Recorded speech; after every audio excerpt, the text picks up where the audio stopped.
Hello, and welcome back to our series exploring Adam Smith's The Wealth of Nations. Today we're going to be looking at Chapter 6, Component Parts of the Price of Commodities. In Chapter 6, Smith looks at why goods cost what they do, and he breaks the price of a commodity down into its three component parts: the wages, the profit, and the rent. He starts off by looking at how price worked in the earliest hunter-gatherer societies, before people owned possessions or owned land.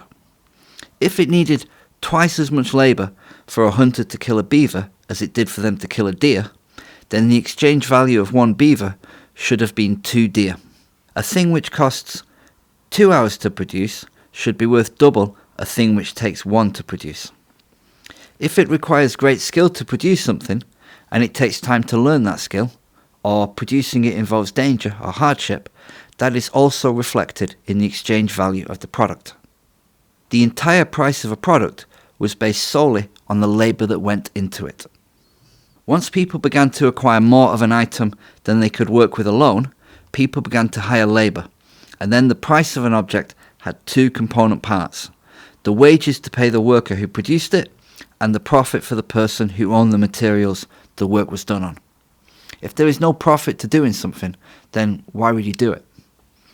Once people began parcelling out land into privately owned areas, another cost was added to the price: the rent paid to the owner for using his land.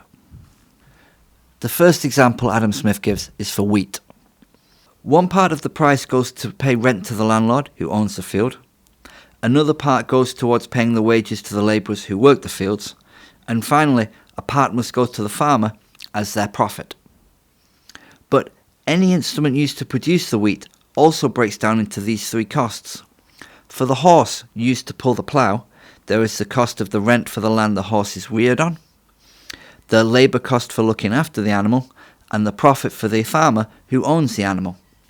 When this wheat is turned into flour, we must add to the price the profit for the mill owner and the wages for his worker, and when the flour is turned into bread, the profit for the baker, the wages for his workers, and the rent for his bakery, plus the costs of transporting it from the farm to the mill, and then from the mill to the bakery.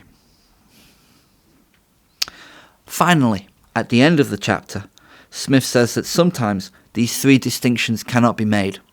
For example, a gardener who owns the land on which he grows his vegetables, and who does all the work himself, takes the money that goes for the labour, and takes the money that would have gone for rent.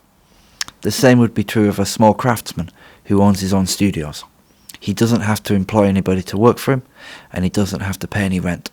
In the next chapter, we will look at why things are the price they are, and we'll talk about supply and demand.